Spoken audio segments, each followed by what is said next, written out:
Pollen બજાર signal ફળિયા આખો area છે ત્યાં છે જ્યાંથી માઇકમાંથી અવાજો આવ્યા હતા કે એક બી માઇકાલાલ બચરાની ચાહીએ માર ડાલો કાફીરો.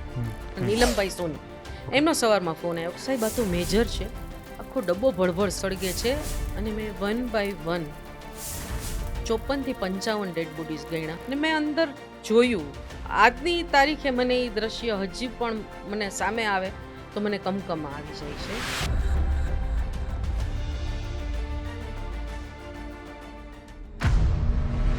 ગોધરામાં એન્ટર થયા ને તો એક ટ્રાફિક પોલીસ વાળો હતો. એ કે ક્યાં જવું છે? મેં કીધું રેલવે સ્ટેશન. તો કે મરના હે ક્યાં? બોગીના પંખા સુધી ઢગલો હતો. એવો માહોલ હતો ને, આમ આપણે એમ થાય કે યાર આ શું થયું હશે આ ડબ્બામાં. હજી હું 5, 7, 10 મિનિટ પહેલાં એ માણસને જીવતો જોઉં છું ને 5, 7, 10 મિનિટ પછી એ માણસ નહોતો. ક્યારે તમને એવું થયું કે કોઈની કંઈ તમે સાચું લખવા માટે કંઈ ધમકી મળી હોય કે એવું કંઈ થયું ક્યારે?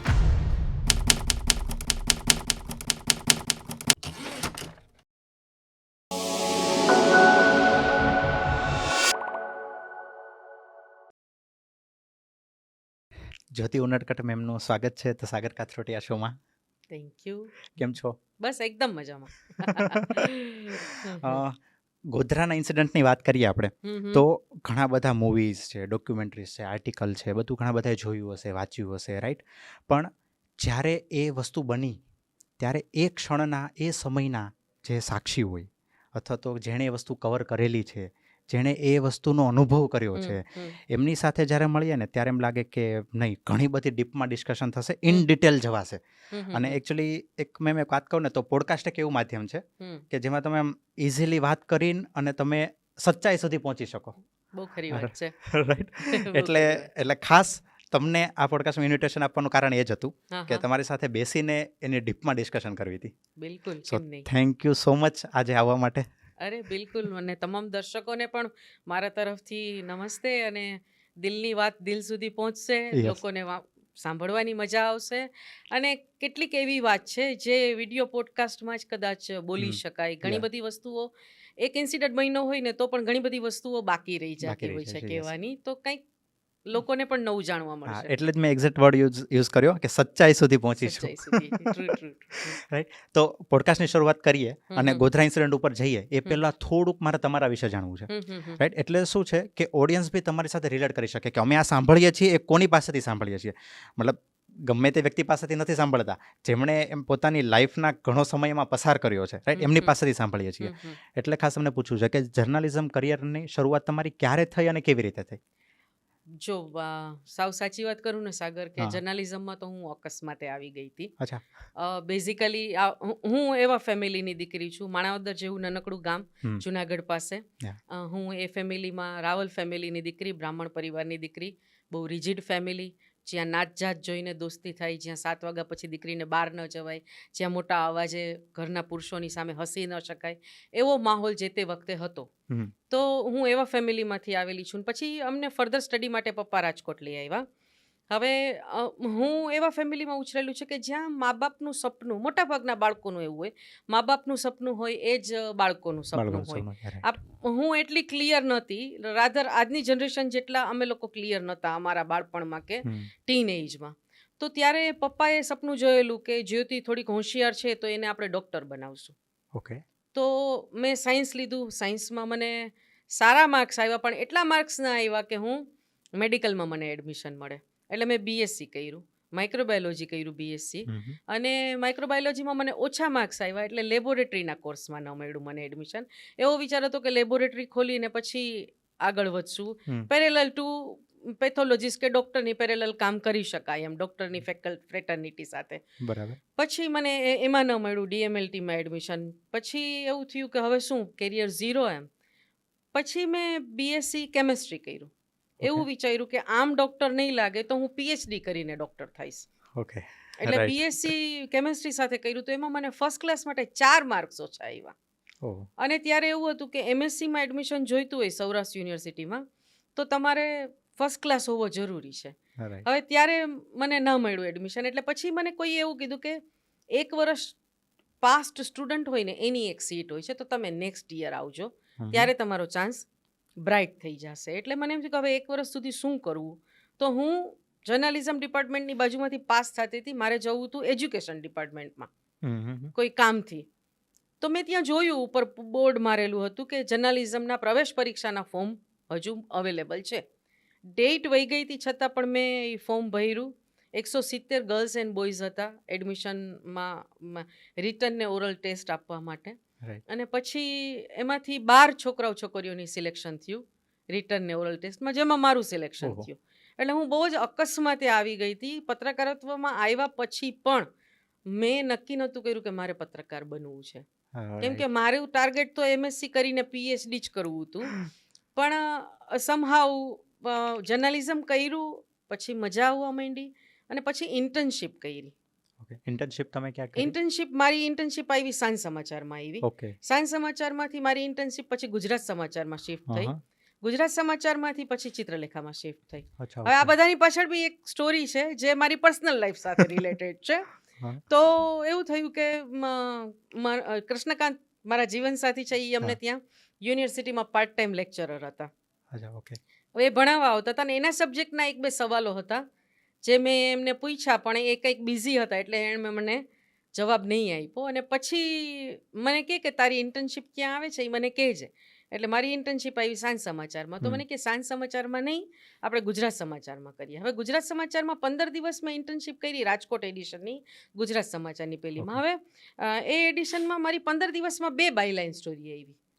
કોઈ જર્નલિઝમ કરતું સ્ટુડન્ટની ઇન્ટર્નશિપ હોય અને એની બાયલાઇન આવે, એવો એ પહેલો કિસ્સો હતો. અને એમાં મારું પરફોર્મન્સ 2 વીકમાં જ સરસ રહ્યું. અને 2 વીક પછી મને ચિત્રલેખામાં ઇન્ટર્નશિપ ઓફર થઈ, કેમ કે એ દિવસોમાં હું કૃષ્ણકાંતને મળવા ઓફિસે જતી કે કેવી સ્ટોરી કરવી જોઈએ, કે હું ગાઈડન્સ લેવા માટે જતી, ફ્રેન્કલી વાત કરું તો. કેમ કે એક વખત નામ આવ્યું ને પછી મજા આવવા માંડી હતી, ફ્રેન્કલી વાત કરું, કે આપણું નામ આવ્યું, લોકો આપણને વાંચે છે, લોકો ઓળખે છે, કે એમ કે આ જ્યોતિ રાવલ એટલે આ રાવલભાઈની દીકરી, એમ એવું બધા પૂછતા એમ. તો મજા આવવા માંડી હતી. પછી મને ચિત્રલેખામાં ઇન્ટર્નશિપ ઓફર થઈ. ચિત્રલેખામાં ત્યારે હરકિશનભાઈ મહેતા એડિટર હતા. તો હરકિશનભાઈને કૃષ્ણકાંતે કીધું કે છોકરી છે, ઇન્ટર્નશિપ કરાવીએ આપણે, તો ઇન્ટર્નશિપ પછી એનું જો કામ ન ગમે તો આપણે એને આવજો કહી શકીએ, આપણે ટ્રાયલ બેઝ પર એને રાખીએ. હવે ચિત્રલેખામાં મારી બીજા વીકમાં જ 2 પાનાની સ્ટોરી આવી એકલી. અને મારી પોતાની કોપી મેં લખીને મોકલી. પહેલી એક સ્ટોરી ભાવનગરની જ હતી. ભાવનગરમાં ડાયમંડની લૂંટ થયેલી, એની 2 પાનાની સ્ટોરી કરીને મેં મોકલી. તો મને હરકિશનભાઈનો ફોન આવ્યો કે તારી કોપી સુઘડ છે, સારી છે, હાથેથી લખીને મોકલતા ત્યારે તો 1995-96ની વાત છે. તો કે તારી કોપી સુઘડ ને સારી છે, એક અનુસ્વારના નિયમો એક વખત તું વાંચી લેજે. એ પછી ઘણું બધું ઇમ્પ્રુવમેન્ટ આવ્યું. અને અમે લોકો જર્નલિઝમમાં અમે લોકો એવું કરતા, અમારી સ્ટોરીઓ આખી રીરાઇટ થતી, બધું થતું, અમને સમજાવવામાં આવતું, શીખવાડવામાં આવતું.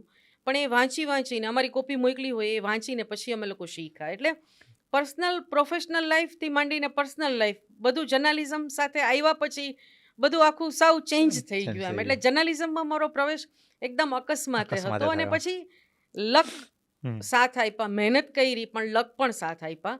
એટલે મારી બાયલાઈન આવવા માંડી, એમ વધારે મજા આવવા માંડી કામ કરવાની. રાઈટ. તો આમ આપણે એવું કહી શકીએ કે 95 અરાઉન્ડ તમે શરૂ કર્યું? હા, 95. Okay, right. હવે એમાં તમે ઘણા બધા કવરેજ કર્યા છે, જેમાં હું જે મેઇન 2-3 છે કે જે મને ખાસ ખ્યાલ છે, કે જે ગોધરાનો ઇન્સિડન્ટ થયો એ, અક્ષરધામમાં જે એટેક થયો હતો એ, પછી આપણે કચ્છનો ભૂકંપ, રાઈટ. તો આ બધા ખાસ તમે કવર કરેલા. તો આપણે ગોધરાના ઇન્સિડન્ટની વાત કરીએ, બરોબર? તો એમાં ખાસ તમારી પાસેથી એ જાણવું છે. એક તો કહું પહેલેથી એમાંથી મેં કોઈ ક્વેશ્ચન નથી વિચાર્યા, કારણ કે એમાં એવું છે કે મારે તમારી પાસેથી પહેલેથી જાણવું છે કે એ દિવસે શું થયું, તમે ત્યાં કેવી રીતે પહોંચ્યા અને શું થયું, આ એક્ઝેક્ટ તમે ત્યાં જે તમારી નરી આંખે જે જોયું છે એ મારે જાણવું છે, બરોબર? તો તમારા ઉપર છે, આપણે શરૂ કરીએ. સાગર, આજની તારીખે હું યાદ કરું ને તો એ દિવસ કોઈ બી સવાલ પૂછે ને ત્યારે મને એમ થાય કે હજી ગઈકાલની જ ઘટના છે એવું લાગે કોઈ વખત. એ 2002ની સાલ હતી. અમે 2002ના અમારી લાઈફની પહેલી કાર લીધી, મારુતિ ફ્રન્ટી 800. 2 ફેબ્રુઆરીએ. હા, 2002. હવે અમે લોકો ત્યારે બરોડા રહેતા હતા. હું ચિત્રલેખામાં હતી. કૃષ્ણકાંત ગુજરાત સમાચારના વડોદરા આવૃત્તિના એડિટર હતા. તો અમે લોકોએ ગાડી લીધી હતી, એની બધા પડોશીઓ હતા ને પાર્ટી માંગતા હતા. હવે કૃષ્ણકાંત છાપામાં, એટલે અમે લોકો રાતના ભાગે કોઈ દિવસ ક્યાંય બહાર જઈ ન શકીએ.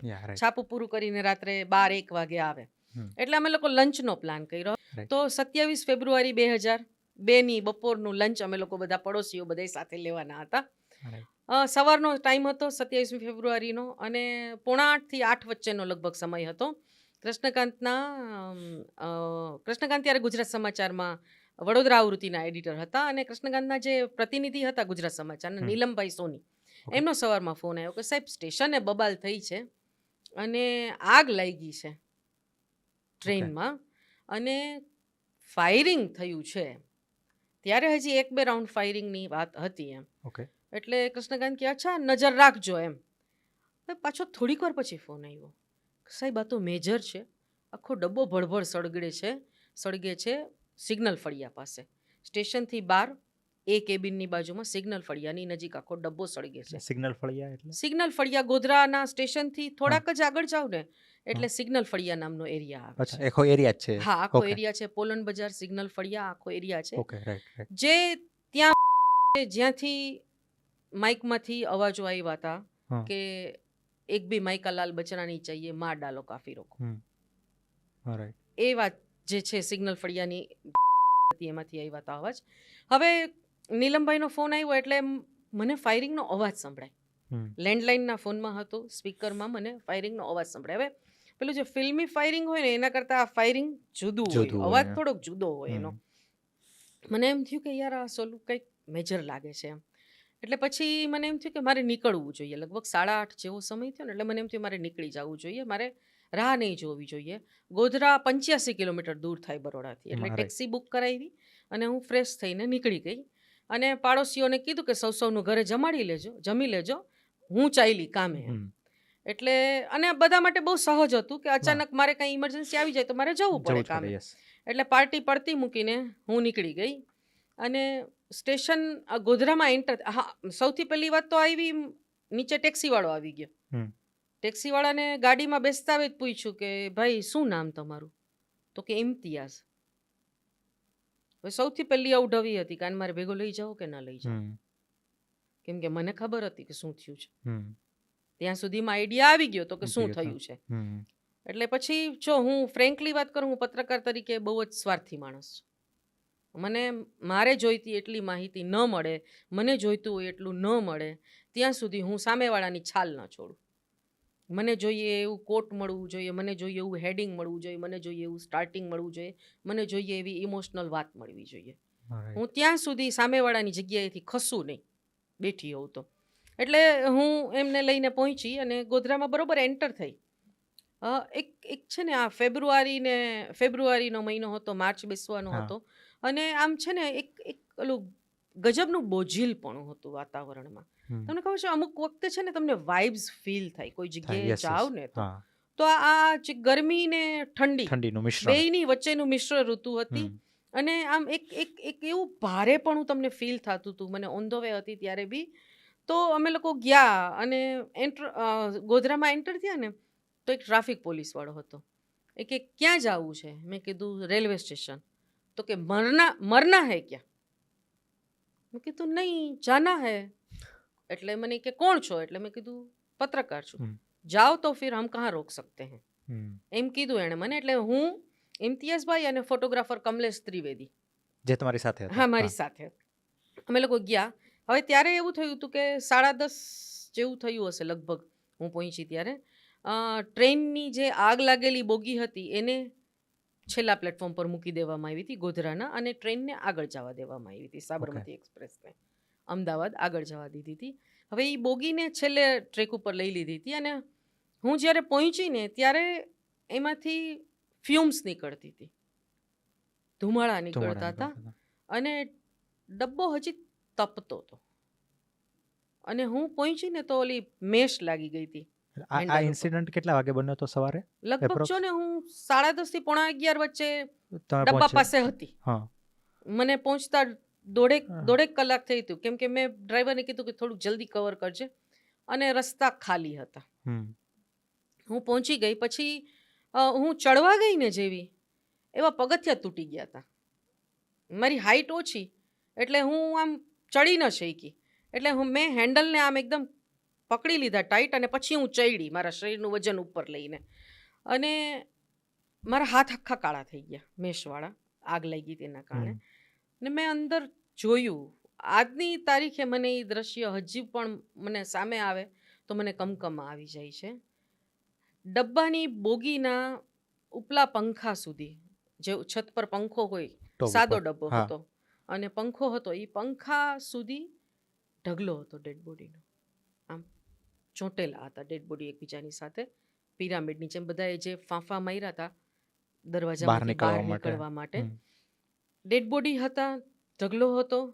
અને કેટલી બધી ડેડ બોડીઝ સીટ ઉપર હતી. એક નાનકડા કેટલા બધા બાળકો હતા, અમુક સ્ત્રીઓ હતી. હું જ્યારે ચાલીને ગઈ ડબ્બામાં સેજ આગળ, તો રસની બંગડી, પ્લાસ્ટિકની બંગડી હોય એનું પ્લાસ્ટિક મારા ચપ્પલમાં ચોંટી ગયું, કોઈ સ્ત્રીની બંગડીનું. અને એક બોડી તો મને આજની તારીખે યાદ છે, લગભગ 50-55 વર્ષના કોઈ ભાઈ હશે, થોડાક એજેડ ભાઈ હોય, અને આમ ફાંફા મારીને થાકી ગયા હોય ને એવો એ માણસનો ચહેરો બળેલો ભાસતો હતો, કે જીવ બચાવવા માટે મારાથી કંઈ થઈ શક્યું નહીં એમ. એક પછી એક બધા ચહેરાઓ જોયા, બળેલા ચહેરાઓ જોયા. એમાંથી શરીરમાંથી, એના અંગોમાંથી, ચામડી બળી જ ગઈ હતી, એમાંથી ફ્યુમ્સ નીકળતી હતી. અને એવો માહોલ હતો ને, આમ આપણે એમ થાય કે યાર આ શું થયું હશે આ ડબ્બામાં. વિચાર આવે ને તો એ આપણને આમ ઓલું થઈ જાય. આપણને એક ખાલી બાકસની પેલી અડી જાય છે કે અગરબત્તીની પેલી આગ અડી જાય છે તો પણ આપણે આ થઈ જાય છે એમ. તો આ તો આખા શરીર બળી ગયા છે. મને એમ થયું કે યાર કદાચ મરેલા માણસને આટલી આગનો દાહ નહીં લાગતો હોય, એવું થયું મને. એટલે ડબ્બામાં ગઈ એટલે મેં ફોટોગ્રાફરને કીધું, કમલેશભાઈને, કે કમલેશભાઈ, બહુ જ ખરાબ બનાવના આપણે સાક્ષી બન્યા છીએ. આવો બનાવ તમારી લાઈફમાં તમારે કવર કરવાનો નહીં આવે, શક્ય એટલા ફોટા પાડજો. મેં એવું કીધું એમને. એમને 4 રોલના ફોટા પાડ્યા. ત્યારે કેમેરાના રોલથી કેમ ફોટોગ્રાફી થતી હતી, 4 રોલના ફોટા પાડ્યા એમણે. અને હું જ્યારે બરોડાથી નીકળતી હતી ત્યારે મેં મારા એડિટર ભરતભાઈ ઘેરાણી ચિત્રલેખાના, એમને મેં ફોન કર્યો, ભરતભાઈ હું ગોધરા જાઉં છું એમ. તો મને કે ઇશ્યુ તો પેક થઈ ગયો છે. ચિત્રલેખા જે શુક્રવારે માર્કેટમાં આવતું એની ડેડલાઇન ત્યારે મંગળવાર હતી. ઇશ્યુ પ્રિન્ટિંગમાં ચાલ્યો જવાનો હતો, અને કે ઇશ્યુ પૂરો થઈ ગયો છે, કવર સ્ટોરીથી માંડીને બધા પાના બની ગયા છે. મેં કીધું છતાંય હું જાઉં, નેક્સ્ટ ઇશ્યુ માટે કામ લાગે કાંઈ. એટલે હું પહોંચી અને પછી બધું જોયું મેં. હવે ત્યાં સુધી ત્યાં બોગી ઉપર હતી, પછી એમાંથી માણસો જે ફાયરમેનને બધા હતા એ બોડી કાઢતા હતા. પછી હું હોસ્પિટલે ગઈ, પછી ત્યાંના ઓફિસર્સના ઇન્ટરવ્યૂ લીધા, રેલવે ઓફિસર્સના ઇન્ટરવ્યૂ લીધા, પોલીસવાળાના ઇન્ટરવ્યૂ લીધા. ત્યાં જે લોકો બચી ગયેલા હતા, જેના પરિવારજનો બોગીમાં સળગી ગયા હતા, એના પરિવારજનો બહાર હતા, એ લોકોના ઇન્ટરવ્યૂ લીધા. ત્યાં આખો દિવસ હું હતી, લગભગ 11 વાગ્યાથી માંડીને સાંજે 4:30 વાગ્યા સુધી હું ગોધરામાં જ ફરી. અને એક પછી એક લોકોના ઇન્ટરવ્યૂ લીધા. છેલ્લે ફાયરમેનને મેં પૂછ્યું કે કેટલા ડેડ બોડીઝ નીકળ્યા? તો કે બેન, કાઢવામાંથી ફુરસત મળે તો ગણવા બેસીએ ને. હવે મારે ફિગર જરૂરી હતો, કેમ કે ત્યાં સુધી વર્ઝન એવું જ આવતું હતું કે 6 લોકો જ મરી ગયા છે. ઓકે. અને તમે તમારી નજર સામે જ જોયું? મારી નજર સામે જોયું. 5 લાઈન હતી અને હું 3 લાઈન આ બાજુ, 2 લાઈન આ બાજુ વચ્ચે ઊભી રહી, અને મેં 1 બાય 1 54 થી 55 ડેડ બોડીઝ ગણ્યા. હજી કાઢતા હતા. ટોટલ ત્યારે થયા હતા 57 ડેડ બોડી, છેલ્લે હું નીકળી ત્યાં સુધી. પછી બી એક ડેડ બોડી નીકળ્યું, અને પછી છેલ્લે હું ગોધરાથી નીકળીએ ને, સ્ટેશનથી નીકળીએ ને પછી ગોધરા સિટીમાંથી બહાર નીકળીએ ને, એ પહેલાં સિવિલ હોસ્પિટલ આવે. એટલે હું એક વખત તો હોસ્પિટલે જઈ આવી હતી, હું પાછી હોસ્પિટલે ગઈ કે શું છે માહોલને. તો પીડાથી ટળવળતા લોકો, કેયોસ હતું હોસ્પિટલમાં, સારવાર હતી, સારવાર મળી ગઈ લોકોને, પણ તેમ છતાંય આટલા બધા બળેલા લોકો આવે તો તકલીફ તો પડવાની જ છે. આપણને જોઈને તકલીફ પડે, કોઈની પીડા જોઈને તકલીફ પડે. અને છેલ્લે મેં ત્યાં એક વ્યક્તિનો ઇન્ટરવ્યૂ કર્યો, મહેસાણાના VHPના પ્રહલાદભાઈ પટેલનો ઇન્ટરવ્યૂ કર્યો. ઓકે. શું થયું એ બધું એમણે કીધું મને, બધી વાત થઈ. બહુ દાજી ગયા હતા એ ભાઈ. હું જેવી હજી ગોધરાની સરહદ છોડું ને એ પહેલાં મને નીલમભાઈનો ફોન આવ્યો કે બેન તમે હમણાં ઇન્ટરવ્યૂ લીધો ને જે ભાઈનો, એ ભાઈ ગુજરી ગયા. હજી હું 5-7-10 મિનિટ પહેલાં એ માણસને જીવતો જોઉં છું ને, 5-7-10 મિનિટ પછી એ માણસ નહોતો. એટલે બહુ ભારેખમ યાદો સાથે હું ગોધરાથી નીકળી. અને એકચ્યુઅલી મગજ બેર મારી જાય એવી પરિસ્થિતિ હતી. પણ જો પત્રકાર નું મગજ બેર મારી જાય તો એને સ્ટોરી ન મળે. ત્યારે કોઈ સંવેદનાઓ પત્રકાર ઉપર હાવી ન થવા દેવી એ મારી પ્રાથમિક ફરજ હતી. મારે સારું રિપોર્ટિંગ કરવાનું હતું, સાચું રિપોર્ટિંગ કરવાનું હતું, લોકો સુધી જે બન્યું છે એ હકીકત પહોંચાડવાની મારી ફરજ હતી. એ મેં રિપોર્ટિંગ કર્યું. અને પછી મેં મારા એડિટરને ફોન કર્યો. ત્યારે ફોન પેલા સાદા જ હતા, બેટરી જલ્દી પતી જાય એવો હતો ફોન મારો. તો મેં ભરતભાઈને ફોન કર્યો, ભરતભાઈ 57 ડેડ બોડીઝ મેં ગણ્યા છે અને લગભગ 59 ફિગર થવાનો છે એમ. મને કે આર યુ શ્યોર એમ? Bharatbhai 1 by 1 I counted. મને કે શું કરવું જોઈએ? આ કોઈ પણ પત્રકાર માટે એ સમયે બહુ જ મહત્વનો દિવસ હતો કે મહત્વની પળ હતી. મેં કીધું આઈ થિંક સ્ટોપ પ્રેસ. મને કે ઓકે, હવે તું કેટલી વારમાં પહોંચીશ અને કેટલી વારમાં સ્ટોરી મોકલીશ, કેટલી વારમાં ફોટા મોકલીશ, એ આખું મને ડિસ્કસ કર્યું. 4 રોલના 36 ફોટા હતા. એમાંથી મારે ફક્ત 12 ફોટા કવર પેજ માટે સિલેક્ટ કરવાના હતા. તો એ 12 ફોટા મેં સિલેક્ટ કર્યા. પહેલા ફોટોગ્રાફ ડેવલપ કરાવ્યા. હવે બરોડામાં છે ને એક લેબોરેટરી હતી જે છાપાવાળાઓની લેબોરેટરી હતી કે છાપાવાળાને ગમે ત્યારે ઇમરજન્સી થાય, સિન્ક્રો લેબ આઈ થિંક. સિન્ક્રો લેબમાં ફોટા ડેવલપ કરાવ્યા. હું કોઈ સાયબર કેફેમાં ગઈ જે અંડરગ્રાઉન્ડમાં હતો. હવે ત્યાં સુધીમાં માહોલ એકદમ બગડી ગયો હતો. વડોદરામાં હું પહોંચું એ પહેલાં વડોદરામાં જ એક મર્ડર થઈ ગયું હતું. ઓકે. અને સ્ટેશનની એક બહુ મહત્વની વાત હું ચૂકી ગઈ કહેવાની, શેર કરવાની. સ્ટેશને પહોંચીને પછી ઓલા ઇમ્તિયાઝભાઈ છે ને એના કપાળે પરસેવો થઈ ગયો. મને કે બેન શું થશે? મેં કીધું ઇમ્તિયાઝભાઈ ચિંતા નહીં કરો, કંઈ નહીં થાય. તમે મેં કીધું ગાડીમાં રહેજો અને તમને મારી ભેગું આવવું હોય તો મારી ભેગા આવી જાઓ. મેં કીધું કોઈને તમારું નામ કહેતા નહીં અને એમ કહેજો કે હું પ્રેસમાંથી છું, બસ. બીજું કાંઈ કહેતા નહીં. ઇમ્તિયાઝભાઈ ચિંતામાં હતા, હું પણ એની ચિંતા કરતી હતી. પણ મને એમની ચિંતા કરવી ત્યારે પાલવવી પડે એમ નહોતી. એટલે હું રિપોર્ટિંગ માટે નીકળી ગઈ ને એમને કીધું તમે સેફ રહેજો અને ક્યાંય કાંઈ પણ થાય તો મારી પાસે આવતા રહેજો, બસ. એવું મેં એમને કીધું હતું. એટલે પછી સાંજે ઇમ્તિયાઝભાઈની સાથે જ હું, કમલેશ ને ઇમ્તિયાઝભાઈ અમે ત્રણેય પહોંચ્યા. મને છેલ્લે સાયબર કેફેમાં એમણે ઉતારી અને પછી મેં એમને કીધું કે તમે ક્યાંય બી તમારા ઘરે પહોંચી જાઓ ને એટલે મને એક ફોન કરી દેજો કે તમે તમારા ઘરે એમ કેમ પહોંચી ગયા છો. એટલે એમનો અડધો કલાક પછી ફોન આવ્યો કે બેન હું મારા ઘરે પહોંચી ગયો છું. અને મેં ફોટા અને બધું મોકલી દીધું. ઘરે જઈને મેં સ્ટોરી લખી. મને કહી દીધું તું 2000 શબ્દ 11 વાગ્યા સુધી મોકલાવી દેવાના છે. ઓકે. એટલે કેટલા મુદ્દાઓ આવરી લેવા, કઈ વાત લેવી એ બધું. કેમ કે અમદાવાદથી બી કવરેજ આવવાનું હતું, અમદાવાદ ઓફિસથી, અને બરોડાથી આવવાનું હતું. એટલે એ કવરેજના મેં 2000 શબ્દો લખીને મોકલાવી દીધા. હવે ત્યારે ઈમેલને એટલું બધું નહોતું એટલે મેં ફેક્સ કર્યો હતો રાત્રે. મારી પાસે ફેક્સ મશીન નહોતું. બાજુવાળા પડોશી જેમને હું બપોરે લંચ માટે લઈ જવાની હતી એમના જ ફેક્સ મશીનથી રાત્રે 11:30 મેં સ્ટોરી ફાઇલ કરી. પછી કૃષ્ણકાંત લગભગ રાત્રે 1:30-2 વાગે આવ્યા અને પછી આખી વાત કરી મેં એને.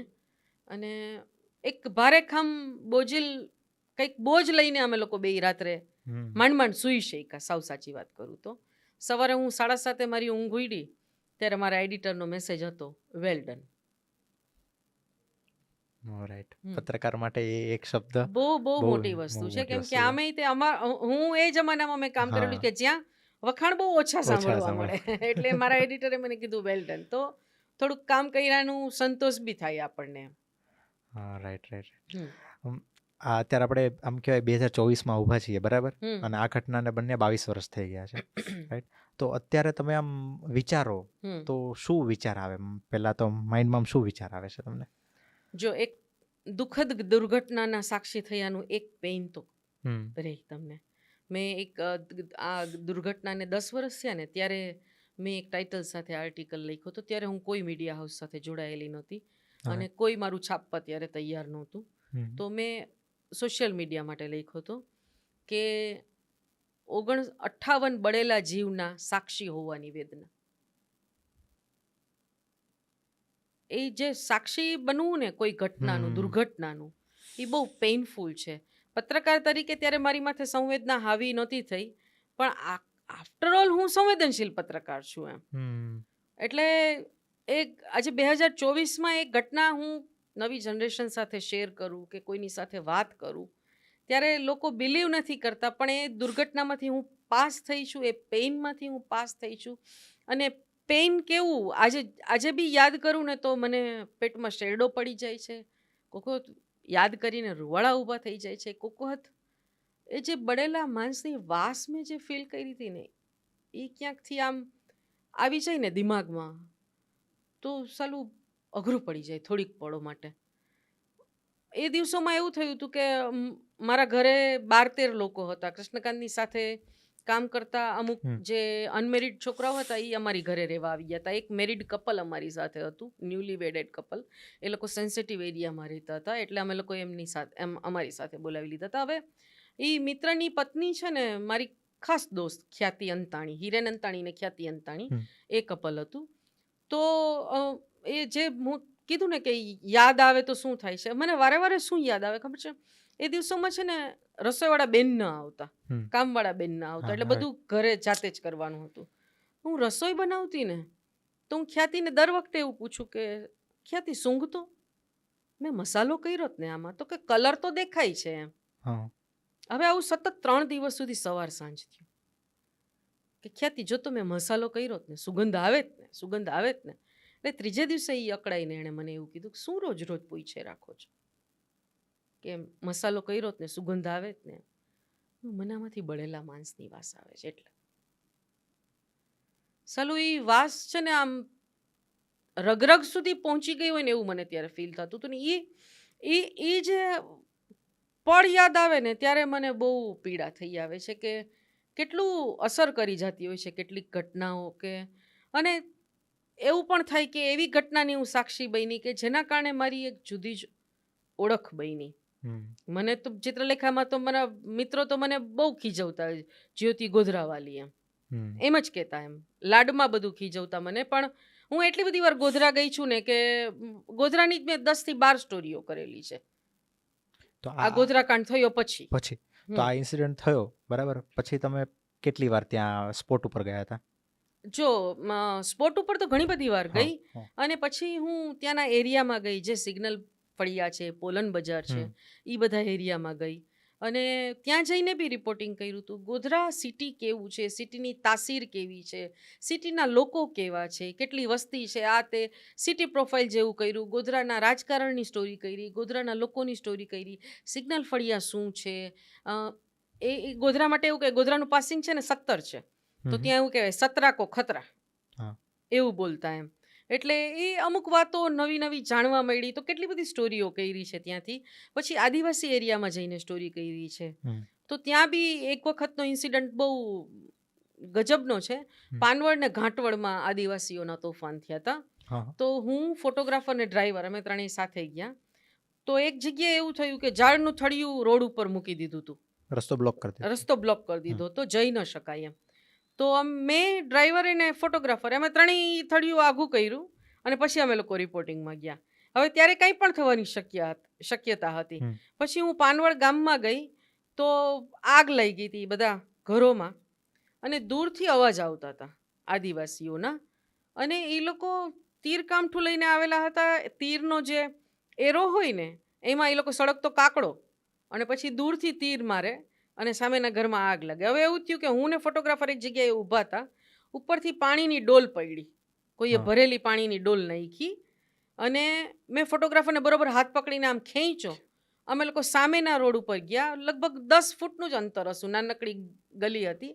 સામેના બાજુ ગયા અને એ મકાન બ્લાસ્ટ થયું, ગેસનો બોટલ એમાં ફાટી. અને અમે બે આમ જોઈએ જ, ઓલા એ ફોટોગ્રાફર ફોટો પાડતો હતો અને હું જોતી હતી. એટલે આવી ઘટનાઓ બી સામે બની છે. આ બધી પેઇનફુલ ઘટનાઓના સાક્ષી હોવાની વેદના તમે જીવો ત્યાં સુધી રહેવાની છે. અને પત્રકાર માટે એવું છે, એ ગમે એટલો આગળ વધી જાય ને તો એ પત્રકાર તો પત્રકાર જ રહેવાનો છે. એટલે દુઃખદ ઘટનાના સાક્ષી હોવાની એક વેદના છે, એ રહી છે સતત 2002 થી 2024 સુધી. મને પાછળ જોઉં તો એવું થાય કે આ બહુ જ પેઇનફુલ ઘટનાની હું સાક્ષી રહી, પણ તો પણ મેં બહુ રિપોર્ટિંગ સરસ મજાનું કર્યું. એનું મને પેલું બી થાય કે ના, મેં જે હતું એ સ્પષ્ટ અને સાચું લોકો સુધી પહોંચાડ્યું. યસ, હા, રાઈટ. અત્યારે જે રિસેન્ટલી જે મૂવી ચાલે છે થિયેટરમાં, ધ સાબરમતી રિપોર્ટ, એ જોયું તમે? હા, જોયું. તો એના વિશે તમારે શું કહેવું છે? કારણ કે તમે એ વસ્તુ જોયેલી છે, તમે એના આટલા રિપોર્ટિંગ કરેલા છે, બરોબર, અને અત્યારે 22 વર્ષ પછી એ સ્ક્રીન ઉપર આવ્યું છે, બરોબર, તો તમારે શું કહેવું છે એના વિશે? ફિલ્મ સરસ બની છે. દરેક પત્રકારે, દરેક ગુજરાતીએ આ મૂવી જોવી જોઈએ.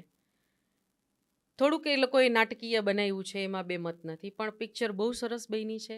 ઘણી બધી સચ્ચાઈઓ આજની પેઢીને ખબર નથી, એ સામે આવી છે. એક વસ્તુ જરાક મને પેલી લઈ ગઈ, એમાં એવું બતાવવામાં આવ્યું છે, ગુજરાતી ને હિન્દી મીડિયાનો ક્લેશ બતાવવામાં આવ્યો છે. એ સિવાયનું બીજું ઘણું બધું બનેલું હતું જે બતાવી શકાયું હોત, પણ હવે ફિલ્મની અમુક મર્યાદાઓ હોય, એની અવધિથી માંડીને ઘણી બધી મર્યાદાઓ હોય, એટલે સમજી શકાય એવી વાત છે. બીજું એમાં જે બે મીડિયમ વચ્ચેનું, ઇંગ્લિશ મીડિયા અને ગુજરાતી હિન્દી મીડિયા વચ્ચેનું બતાવ્યું છે, તો એક વસ્તુ મને થાય છે કે ત્યારે આપણા ગુજરાતી મીડિયાએ છાતી ઠોકીને લખેલું છે. જે કંઈ લખ્યું હતું એ સાચું ઘણા બધા મીડિયા હાઉસે લખેલું છે. એટલે એમાં ગુજરાતી મીડિયાને થોડુંક બી વેઇટેજ મળ્યું હોત તો ગમત, મને ગુજરાતી મીડિયા પર્સન તરીકે ગમત એમ. બાકી પિક્ચર ઓવરઓલ ફાઇન બની છે, જોવી ગમે એવી છે ને નવી પેઢીને આ વિશે જાણવું જ જોઈએ કે જૂના વર્ષો પહેલા શું બની ગયું છે, લોકોએ શું ફેસ કર્યું છે, કેવી પેઇનફુલ દુર્ઘટના હતી એમ. રાઈટ. આજે ખાસ આપણે જે આ પોડકાસ્ટ અરેન્જ કર્યો ને, એનું બી રીઝન કેવું છે કે અમારી જે ઓડિયન્સ છે ને, એની આમ એવરેજ આપણે એજ કહીએ ને તો 18 થી લઈને અને 40 સુધીની હશે, બરાબર, પણ મોસ્ટલી એમાં યંગસ્ટર છે, બરોબર. હવે એ વિચારે તો એ જ્યારે આ ઘટના બની ત્યારે કોઈક 5 વર્ષના હશે, કોઈ ઘણી ઓડિયન્સ એવી હશે કે જેનો હજી જન્મ બી નહીં થયો હોય, 1-2 વર્ષના હશે, 5-7 વર્ષના બાળકને બી એટલી ના ખબર હોય, બરોબર. હવે ધારો કે હું મારી વાત કરું તો 95 બોર્ન છું, બરાબર. હવે ત્યારે મારી એજ 7 વર્ષ હશે, 7 વર્ષના બાળકને ત્યારે શું ખબર હોય, બરાબર.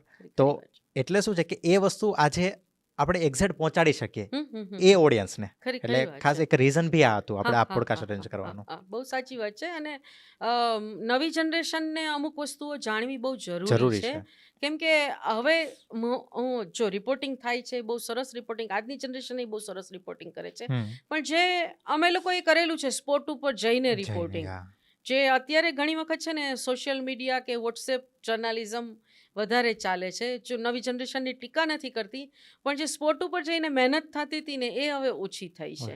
જે અમે લોકોએ કરેલું છે તો ત્યાંથી છે ને તમને એક નવી વાત મળતી હોય છે સ્પોટ ઉપર જઈએ ને ત્યારે.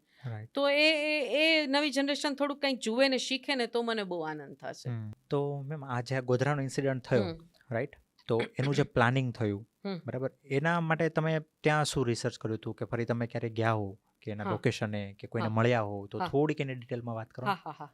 એકચ્યુઅલી પછી હું આ ગોધરાનો બનાવ બન્યો ને પછી લગભગ 10 થી 12 વખત હું રિપોર્ટિંગ માટે ગઈ, અને ઘણી બધી વાતો નવી જાણવા મળી. હવે ત્રીજે જ દિવસે હું ગઈ હતી ગોધરા, ત્યારે જે કલ્પ્રિટ હતા, જે લોકોએ બધું કાવતરું ઘડ્યું હતું, જે લોકો ત્યાં હુમલો કરવામાં હતા, એમના ઘણા બધાને પકડી લીધા હતા પોલીસે. એ લોકો લોકઅપમાં હતા. હવે લોકઅપમાં હોય ને એટલે તમે બહાર ઊભા હોય તો તમારી સાથે વાત કરી શકે એમ લોકો. એટલે ત્યારે મોહમ્મદ હુસેન કલોટા, હાજી બિલાલ અને બીજા 2-4 લોકો હતા જેને પૂરી દીધા હતા. તો હું બાજુમાં ઊભી હતી, કેમ કે મારે પોલીસ ઓફિસરને મળવું હતું, તો હું વેઇટિંગમાં હતી. નેશનલ મીડિયાવાળા બધા હતા, તો નેશનલ મીડિયાવાળા પહેલા હતા એમાં. એટલે હું ગઈ ત્યાં અને પછી એ લોકો સાથે વાતો કરતી હતી. મેં કીધું આ બધો આરોપ છે, શું કેવું તમારું? તો કે બેન અમે કાંઈ નથી કર્યું, એવું બધું, અમને છોડાવો, એવું બધું એ લોકો કહેતા હતા એમ. એટલે એ પછીના દિવસોમાં હું સિગ્નલ ફળિયા જવા માંગતી હતી. પછી લગભગ ત્રીજી વખત રિપોર્ટિંગમાં ગઈ ને ત્યારે મારે સિગ્નલ ફળિયા જવું હતું, જ્યાંથી આ બધું આખું થયું હતું ને લોકો ત્યાંથી ક્રાઉડ ત્યાંથી આવ્યું હતું એમ. સિગ્નલ ફળિયા અને પોલન બજાર 2 એરિયા છે ત્યાં ગોધરામાં. તો હું પોલીસ સ્ટેશને ગઈ અને મેં પોલીસ અધિકારીને કીધું કે મારે આ એરિયામાં જઈને રિપોર્ટિંગ કરવું છે. તો એ કે ત્યાં ન જવાય, મરવું છે તમારે એમ. એટલે મેં કીધું ના પણ મારે તો જવું છે. એટલે એ કે બેસો, તમને હું થોડીક વારમાં પ્રોટેક્શન આપું છું એમ. પ્રોટેક્શન વગર તમે જશો નહીં એમ, અને તમે જશો તો અમારી જવાબદારી નહીં, એવું એણે મને કીધું એમ. એટલે મને એમ થયું કે ચલો રાહ જોઈએ થોડીક વાર, એ પ્રોટેક્શન થોડીક વાર પછી પ્રોટેક્શન મને એરેન્જ કરી દેશે એમ. એટલે પછી લગભગ 2-2.5 કલાક થયા, પણ એ અધિકારી હલવાનું નામ નહીં લે. એટલે 2.5 કલાક થયા ને પછી હું અંદર ગઈ. મેં કૃષ્ણકાંતનું કાર્ડ આપ્યું. મેં કીધું આ મારા હસબન્ડનો નંબર છે, જો હું 2 કલાકમાં સિગ્નલ ફળિયામાંથી પાછી ના આવું ને તો એમ કહી દેજો કે આ ઉકલી ગઈ છે. ત્યાં લોકો એને માર નાખી છે એમ. એટલે મને કે હું ગાંડા જેવી વાત કરો મેડમ તમે, કે બેસો પ્રોટેક્શન આપું છું એમ. એટલે પછી હું 12 પોલીસમેન સાથે, 12 આર્મ્ડ પોલીસમેન સાથે હું ગઈ ત્યાં સિગ્નલ ફળિયામાં, અને ટાટા સુમોમાં ગઈ, મને બરોબર યાદ છે. અને મેં કીધું હવે મારે અહીંયા ઉતરવું છે. તો લોકો કે બેની કે મરી જશું આપણે બધાય. મેં તો મારી જવાબદારીએ મારે ઉતરવું છે. હવે પછી મેં મારી જીદ મારે પૂરી કરવી જ હતી. પછી ત્યાં જઈને મેં રિપોર્ટિંગ કર્યું, ત્યાંનો માહોલ ફીલ કર્યો, ત્યાં ઘરોમાં કેવી હાલત છે એ જોયું, બધું જોઈને પછી હું પાછી આવી ગઈ. અને એ પછી ઘણી બધી વાર હું ગોધરા રિપોર્ટિંગ માટે ગઈ, અને લગભગ આરોપીઓ જે પકડાયા અને જે આરોપીઓને અમુક જ્યાં સુધી અમને પેલી મોકલે નહીં જેલમાં, ત્યાં સુધી તમે મળી શકો. તો સ્પેશિયલ પેલા સાથે હું ઘણા બધા આરોપીઓને મળી છું. એ લોકોનું ઇન્ટ્રોગેશન થયું હોય એ પછીની વાતો મેં આરોપીઓના મોઢે જ સાંભળેલી છે, જે મેં મારા રિપોર્ટમાં પણ લખેલી છે. એ લોકોનું ઇન્ટ્રોગેશન કઈ રીતે થાય એ પણ મને ખબર છે. કેમ કે કોઈ એક અમુક સોર્સ, જો દરેક પત્રકારના અમુક પ્રકારના સોર્સ હોવાના કે એને એક્સક્લુઝિવ માહિતી મળી જતી હોય છે. મારા બી અમુક પ્રકારના એવા સોર્સ હતા કે મને એક્સક્લુઝિવ સ્ટોરીઝ મળી ગોધરાના આરોપીઓની, કે ગોધરા પછી જે કાંઈ થયું, કેવી રીતે કાવતરું ઘડાણું, એ બધું જ સ્ટોરી મળી. અને ઘણા બધા આરોપીઓને હું ઇન્ટ્રોગેશન થયું કે પોલીસે પકડ્યા ત્યારે હું એ લોકોને મળી હતી, અને એ લોકોની જે કાંઈ વાત હતી એ મેં લખી હતી. 2 ધડક લખી છે અને સચ્ચાઈ લોકો સુધી મૂકી છે, વાંચકો સુધી એમ. એટલે અને આરોપીઓને મળતી વખતે હું એની આંખોમાં જ મેઇનલી તો જોતી કે આની આંખો શું કહે છે. જ્યારે તમને પોલીસ પકડે ને ત્યારે તમે ઇનોસન્ટ હોવાનું રટણ લગાવો, અને એવો ભોળો ભાવ, માણસ કેટલો નાટકીય છે ને એ તમને ઘણી વખત ખબર પડે કે કેટલું નાટક કરી શકે છે માણસ, કે એણે ઠંડે કલેજે બધું કર્યું છે અને પછી પણ એ કહે છે કે મેં કાંઈ નથી કર્યું. પ્રૂફ છે એની હાજરીના, એણે જે કંઈ કર્યું છે એની સાબિતી છે પોલીસ પાસે, બધા પુરાવા છે, અને પછી પણ માણસ ડિનાય કરી શકે. તો તમે જે આરોપીના તમે કીધું કે ઇન્ટ્રોગેશન બધું કર્યા છે, બરોબર? મતલબ એને જે કર્યા હોય એની પછી તમે એનો ઇન્ટરવ્યૂ લીધા છે, રાઈટ? તો એમાં તમારે કઈ રીતની વાત થઈ હતી ને શું થયું હતું, તમે અહીંયા કંઈ કહી શકો તો? હા બિલકુલ, જે કંઈ રિપોર્ટ મેં લખ્યા છે એના વિશે તો હું ચોક્કસ કહી શકું કે એ લોકોએ જે વાત કરી હોય એ શબ્દસહ લખી છે. એ લોકોએ જે શબ્દો વાપર્યા હોય ને એ જ મેં લખ્યા છે એમ. એટલે કાવતરું કેવી રીતે ઘણાણું, કેમ કે જો જ્યારે તમે કોઈને મળવા જાઓ, પકડાઈ ગયો હોય આરોપી, ગુનો હજી એના માથે કેસ ને બધું ચાલવાનું હોય, આ બધી પહેલાંની વાત છે. એટલે અમુક વસ્તુ એ ડિનાય કરે, અમુક વસ્તુ એ બોલે, કબૂલ કરે.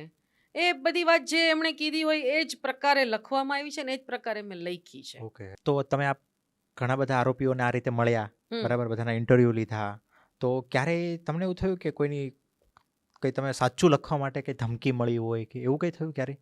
ના, કોઈ દિવસ નહીં. ક્યારેય નહીં? કોઈ દિવસ ધમકી નથી મળી. એટલે આ ગોધરાકાંડને રિલેટેડ વાત છે ને ત્યાં સુધી તો મારી સાથે એવું કાંઈ બન્યું નથી.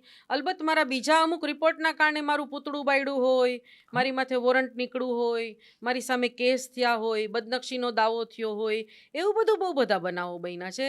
એક વખત એક લખેલું હતું સંસારમાંથી સાધુ બનેલા હોય અને સાધુ સાધ્વી બનીને પાછા સંસારમાં આવી ગયા હોય એવા લોકોની કવર સ્ટોરી કરી હતી ચિત્રલેખામાં.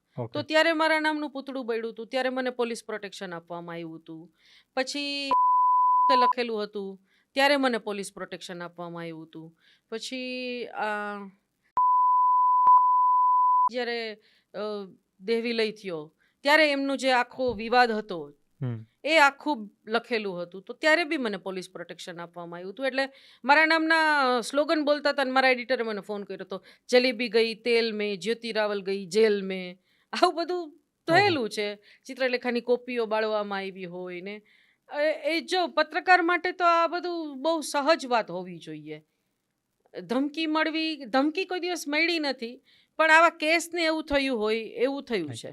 તો આવું બધું થાય ત્યારે તમને ડર ના લાગે અંદર ખાને? ના ના ના, કોઈ દિવસ ડર નથી લાગ્યો. જો મને એક વખત હરેન પંડ્યા હતા હોમ મિનિસ્ટર, ત્યારે હરેનભાઈએ પ્રોટેક્શન આપેલું છે. અમિતભાઈ હોમ મિનિસ્ટર હતા ત્યારે અમિતભાઈએ પ્રોટેક્શન આપેલું છે. હવે એક વખત તો મેં એવું કીધું કે ભાઈ મને કાંઈ પ્રોબ્લેમ નથી, તમે નહીં ઓલું કરો, ચિંતા નહીં કરો એમ. તો કે ના બેન, અમારે આપવું પડે તમને પ્રોટેક્શન, કેમ કે તમારા માથે થ્રેટ છે એમ. એટલે ઇટ્સ ઓકે એમ, એવું થાય. પત્રકાર માટે કોઈ આશ્ચર્ય કે આઘાતની વાત ન હોવી જોઈએ. ઉલટું એક વખત તો બદનક્ષીનો દાવો કોઈએ કરેલો હતો ને, તો મને ભરતભાઈનો કવરિંગ નોટ એવી આવેલી હતી કે જ્યોતિ એક પ્રેમપત્ર આવ્યો છે એવું છે. એટલે એનાથી મને કોઈ દિવસ ડર લાગ્યો નથી. પત્રકાર થઈને ડરવાનું શું?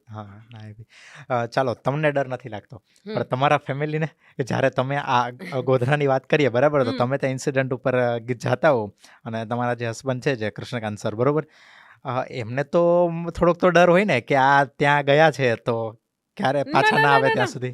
એને કોઈ દિવસ મારા માટે ડર ન લાગે. એ એમ કે પહોંચી વળે એવી છે આ. એને હંમેશા એવું થાય, એને ડર ન લાગે. એને કોઈ વખત ફોન કે આ તે ન પહોંચી શકાય તો ચિંતા થાય, પણ મારા માટે એને ડર કોઈ દિવસ ના લાગે. ઉલટું એમ કે હરકી સ્ટોરી કરીને આવજે, તારા જેવું કોઈ રિપોર્ટિંગ કર્યું ના હોવું જોઈએ. As a senior.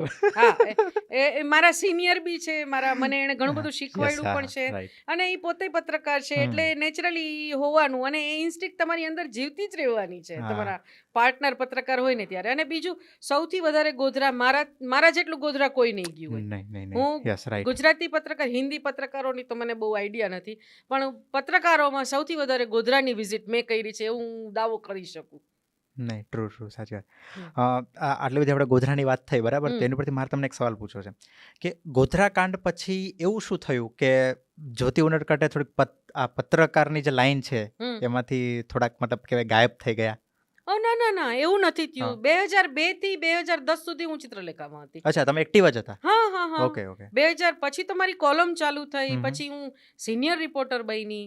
કોઈ 2002માં આ બનાવ બન્યો, પછી 2010 સુધી હું ચિત્રલેખામાં. અચ્છા, ઓકે, રાઈટ. હા, અને પછી હું અભિયાનમાં હતી. પછી ફ્રેન્કલી વાત કરું તો જો બે વખત મારી નોકરી મારા કોઈ વાંક વગર ગઈ છે. ફ્રેન્કલી વાત કરું તો હું ચિત્રલેખામાં હતી, કૃષ્ણકાંત ભાસ્કરમાં હતા. ભાસ્કર છોડી અને પછી એ થોડોક ટાઈમ કામ વગર હતા. પછી એમને અભિયાનમાં નોકરી મળી. તો હું ત્યારે ચિત્રલેખામાં હતી. તો ચિત્રલેખા અને અભિયાન બેયમાં સામસામે કામ ન કરી શકાય, મને ખબર હતી. એટલે મારું રાજીનામું લઈ લીધું ચિત્રલેખામાંથી, અને મેં રિઝાઇન કરી દીધું. કેમ કે મને જે કાંઈ નામ કે જે કાંઈ મારી ઓળખ છે એ ચિત્રલેખા થ્રુ મળી છે. અને જર્નાલિઝમમાં આવું થાય એમાં કાંઈ મને, જો ચિત્રલેખા છૂટ્યું એનું મને દુઃખ હતું. હું ડિપ્રેશનમાં જ આવી ગઈ હતી. ફ્રેન્કલી વાત કરું તો હું જરાય મજામાં નહોતી, પણ તરત જ મને અભિયાનમાં નોકરી મળી ગઈ હતી. પછી અભિયાનમાં લગભગ જો ને 11 મહિના કામ કર્યું. પછી કૃષ્ણકાંતે સંદેશ જોઈન કર્યું, તો મારું મને અભિયાનવાળાએ ના પાડી દીધી કે તમારા હસબન્ડ જાય છે તમે જાઓ. તો હું રાતોરાત જોબલેસ થઈ ગઈ હતી. તો ઇટ્સ ઓકે, આવું થાય જર્નાલિઝમની દુનિયામાં. અમારા જેવું બીજા કોઈ ગુજરાતી પત્રકારો સાથે બહુ થયું નથી, એટલે આઘાતજનક હતું. દુઃખી થઈ હતી હું, અમે બે દુઃખી થયા હતા. પણ હવે ઇટ્સ ઓકે, એમાં હવે સ્વીકારી લેવું જોઈએ. અને મને એની કોઈ ફરિયાદ નથી, મને કોઈની સામે કોઈ ફરિયાદ નથી કે આવું કેમ મારી સાથે થયું. ઉલટું જ્યારે ડાઉન થઈ, કે મેં જ્યારે જર્નાલિઝમમાંથી આ ચિત્રલેખા છૂટ્યું, પછી અભિયાનમાં આવી, ઉલટું મારી આવડત હતી એ વધારે બહાર આવી. મને ત્યારે ખબર જ નહોતી કે મને આટલું બધું કામ કરતા આવડે છે. મને કવર સ્ટોરી રીરાઇટ કરતા આવડે છે, મને કવર સ્ટોરી બનાવતા આવડે છે, મને પાના પડાવતા આવડે છે, મને એડિટિંગને લગતું ઘણું બધું કામ આવડે છે. એ મને ખબર જ નહોતી. જે અભિયાનમાં આવી તો મને ઘણી બધી ખબર પડી. અને એ જ અભિયાનમાંથી મારી અચાનક જોબ ગઈ હતી. એ જ અભિયાનમાં હું થોડાક વર્ષો પછી પાછી એડિટર બની. તો ક્યાંય કાંઈ પરમેનન્ટ હોતું નથી. અને જે મળ્યું છે અને જે ગુમાવ્યું છે એનો કોઈ અફસોસ નથી. મળ્યું છે એની ખુશી છે, પણ નથી ગુમાવ્યું છે કે મારા વાંક વગર ગયું છે એની કોઈ ફરિયાદ નથી મને. બરાબર. કેમ કે બીજું એટલું બધું મળ્યું છે પત્રકારત્વમાંથી, મારા કામમાંથી, કે પછી અમુક વાતોની ફરિયાદ નહીં કરવી જોઈએ તમારે. જે છે એ સ્વીકારી લઈએ ને તો તકલીફ ઓછી પડે. સાચી વાત છે. તમે ભગવાનમાં બિલીવ કરો છો? બિલકુલ, બહુ જ આસ્થાળુ છું. મેં એટલે જ પૂછ્યું. રોજ પૂજાપાઠ નથી કરતી, દીવો નથી કરતી, પણ ભગવાનમાં બિલીવ કરું છું. અમુક શ્લોક બોલું છું રોજ. ગાયત્રી માતાને બિલીવ કરું છું.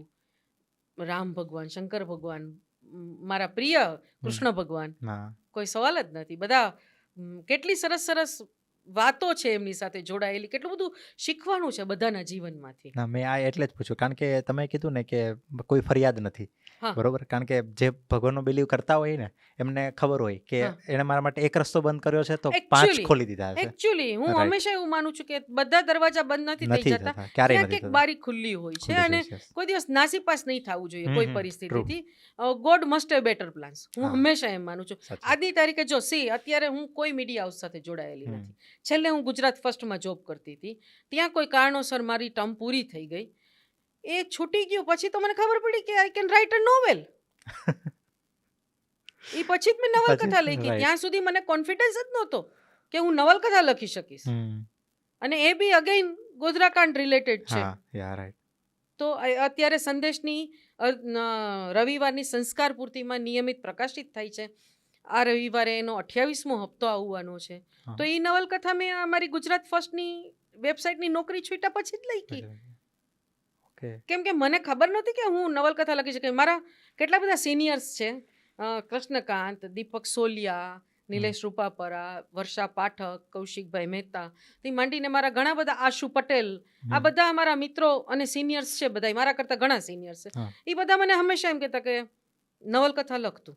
એટલે હું એમ કહું કે મને ન આવડે. અને લખાણી નવલકથા ને લોકોને ગમી છે નવલકથા. વાંચકોના જે પ્રતિભાવ આવે છે એ જોઈને હું આજે ગદગદ થઈ જાઉં છું. લાઈક હું હમણાં ગયા અઠવાડિયે જુનાગઢ ગઈ હતી. મારી મોટી બેનને ત્યાં સપ્તાહ હતી એના પરિવારની, એટલે હું ગઈ હતી. હવે ત્યાં મારું નામ એનાઉન્સ કર્યું જીજાજીએ કે જ્યોતિનું આપણે સન્માન કરીએ છીએ, અમારા પરિવારની છે. તો એક બેન આવ્યા, તમે આગનો અજંપો વાળા જ્યોતિ ઉનડકટ છો. અને હું આમ શોક થઈ ગઈ કે સાલું એક પર્સનલ પ્રાઇવેટ પરિવારના કાર્યક્રમમાં આવી છું, ત્યાં કોઈ સપ્તાહ સાંભળવા આવ્યું છે. એ વ્યક્તિ મને આવું પૂછે છે કે આગનો અજંપો વાળા જ્યોતિબેન છો તમે. એટલે આ પત્રકાર કે લેખક તરીકેનું આ એચિવમેન્ટ છે, એ કૃપા છે ઉપરવાળાની. નહીં, સાચી વાત છે. સો મારે એક નવલકથા રિલેટેડ તમને એક સવાલ પૂછવો છે કે ગોધરાનો ઇન્સિડન્ટ બન્યો 2002માં, રાઈટ? અને તમે નવલકથા લખી એ જ ઇન્સિડન્ટ ઉપર 2023માં, રાઈટ? તો ઓલમોસ્ટ 21 વર્ષ પછી. તો 21 વર્ષ પછી કેમ તમે નવલકથા લખી? બહુ મજાનો સવાલ છે સાગર. એકચ્યુઅલી એવું થયું કે હું ગોધરા, મેં કહ્યું એમ, મારા જેટલું કોઈ નથી ગયું. અને ગોધરાનું જેટલા મારી પાસે કાગળ કે રિપોર્ટિંગના પેડ કે જેટલી માહિતી છે એ બધી મારી પાસે સચવાયેલી છે. હવે મને છે ને મારા એક મિત્ર છે કૌશિકભાઈ મહેતા, એ બહુ પ્રેશર કરે કે તું ડોક્યુમેન્ટેશન કર, ડોક્યુમેન્ટરી ટાઈપનું કંઈક લખ, કોઈએ લખ્યું નથી ગોધરા ઉપર, તું લખ એમ. પછી એવું થયું કે 2023માં 1.5-2 વર્ષ પહેલાં જ કૃષ્ણકાંતના કલીગ્સ છે અજયભાઈ નાયક, દેવેન્દ્ર પાંજરોલિયા, એ અત્યારે બીજી કોઈ મીડિયા હાઉસ સાથે જોડાયેલા છે, અને પાર્થવ દવે. તો એ લોકો ઘરે આવ્યા અને પાર્થવ અને દેવેન્દ્ર પાંજરોલિયા એ બંનેને મારા ગોધરાકાંડ વિશેની વાતની ખબર નહોતી એમ. એટલે અજયભાઈએ કીધું કે તમે વાત કરો આ લોકોને એમ. એટલે મેં બધી વાત કરી. હવે એ દિવસે અમે લોકો સારું એવું બેઠા, મારી આ વાત લંબાણી થોડીક. એટલે પછી એ ત્રણેયનું પ્રેશર આ સાંભળ્યા પછી એવું હતું કે તમે લખો કંઈક, કંઈક લખો. ઓકે. અને બરોબર બીજે દિવસે મને એમ હતું કે હું કંઈક ડોક્યુમેન્ટરી ટાઈપનું જ લખીશ, રિપોર્ટિંગની ફાઇલ ને મારા રિપોર્ટ્સ ને બધું વાંચીને કંઈક એવું લખીશ એમ. થયું એવું કે મારા મનમાં નવલકથાનો પ્લોટ આવી ગયો. ક્યાંથી આવ્યો હજી મને ખબર નથી, પણ નવલકથાનો વિચાર આવ્યો કે આના ઉપરથી નવલકથા લખું તો એમ. એટલે પછી મેં સિનોપ્સિસ લખી અને પછી ગોધરાકાંડથી વાત શરૂ થઈ અને વારાણસીમાં પૂરી થઈ. મારી નવલકથામાં પણ 2002થી શરૂ થાય છે, 2023માં પૂરી થાય છે. અચ્છા, ઓકે. અને એમાં ગોધરાકાંડ પછીના જે બનાવો બન્યા, એ બનાવો પછી લોકોની જે હાલત હશે એ બધી વાત મારામાં ક્રાઇમ છે, લવ સ્ટોરી છે, લાગણી છે, પ્રેમ છે, સંવેદના છે અને એક સાધુ પણ છે જે બહુ મજાની વાતો કરે છે, ફિલોસોફી. તો આ નવલકથા આખી મેં જે વિચારી હતી એના કરતાં જુદા જ ફલક સુધી લખાણી મારાથી. મને પાત્રો જ લખાવતા ગયા. એવું થયું કે મેં શરૂ કર્યું હતું તો મારા અમુક પાત્રો ડિસાઇડેડ હતા, પછી અમુક વસ્તુઓ ઉમેરાતી ગઈ અને મેં એવું વિચાર્યું હતું કે હું 15-16 હપ્તા સુધીની નવલકથા લખીશ. પણ એ 32 પ્રકરણ સુધી લખાણી. 2000 શબ્દોના લગભગ 32 પ્રકરણ લખાણા છે અને 2002થી 2023 સુધી ગોધરાથી વારાણસી સુધી આગનો અજંપો નવલકથા લખાઈ છે અને લોકોને બહુ ગમી છે. મને લખવાની પણ બહુ મજા આવી છે અને નવલકથા મને કોન્ફિડન્સ જ નહોતો કે હું નવલકથા લખી શકીશ. અને નવલકથા લખાઈ અને લોકોએ વધાવી એનો સૌથી વધારે આનંદ છે. જે અત્યારે અગાઉ આપણે વાત થઈ એમ સંદેશ દૈનિકની રવિવારની પૂર્તિમાં આવે છે, વાંચકોને દર અઠવાડિયે રિસ્પોન્સ આવે છે, એનાથી તમારી અંદર કંઈક ઉમેરાતું હોય છે. રાઈટ. નહીં, સાચી વાત છે. આપણે આજે આ સાહિત્યમાં ઘણા બધા મારા બી ઘણા મિત્રો છે, રાઈટ? તો સાહિત્ય મિત્રો, કલાકાર મિત્રો, એમાં એક તમે ઓળખતા હોય તો કિશન કલ્યાણી છે, મારા ખાસ લાડકો છે કિશન, મારો ખાસ ફ્રેન્ડ છે. તો એ જ્યારે મળું ને ત્યારે એમ કે એ બંને તો મારા માતા પિતા છે. તમારા માટે કૃષ્ણકાંત સર માટે આવું કહેતા હોય છે, રાઈટ? એ કે ઘણા બધા સાહિત્યકારો, ઘણા બધા એમને માતા પિતા માને છે એમ, બરોબર? તો મારું પૂછ્યું આની પાછળનું શું કારણ છે? મને એકચ્યુઅલી હજી સુધી સમજાણું નથી, કેમ કે બહુ ઓછી મુલાકાતોમાં ઘણા બધા એવા યંગ જનરેશનના દીકરા દીકરીઓ છે જે મને માં કહેવા માંડે, કૃષ્ણકાંતને બાપુ કે પા કહેવા માંડે. કદાચ એ સ્વભાવ કે કેરિંગ કે લાગણીશીલ વ્યક્તિત્વના કારણે હોઈ શકે એવું મારું માનવું છે. કે ઘણી વખત છે ને, જો દરેક યંગ જનરેશનની વ્યક્તિ હોય ને, એના મનમાં મા બાપની એક ફ્રેમ હોય, એનાથી થોડુંક જુદું કંઈક ક્યાંક મળે ને મા બાપ જેવું, તો એ નવી જનરેશન ઢળી જતી હોય છે. અને આફ્ટર ઓલ છે ને, દરેક વ્યક્તિ પ્રેમનો ભૂખ્યો છે. એ તો છે. એટલે તમે કેરિંગ ને થોડીક લાગણીથી વાત કરો. ને બીજું, નવી જનરેશનનું કોઈ પણ વ્યક્તિ મારી પાસે આવે ને તો મને મજા બહુ આવે એની સાથે વાતો કરવાની. મને એનામાંથી મને કંઈક શીખવાનું મળે, મને હંમેશા એવું થાય છે. અને હું દરેક વ્યક્તિ, હું મારા ઘરે રસોઈવાળા બેન આવે ને એની પાસેથી નહીં કંઈક શીખતી હોઉં છું.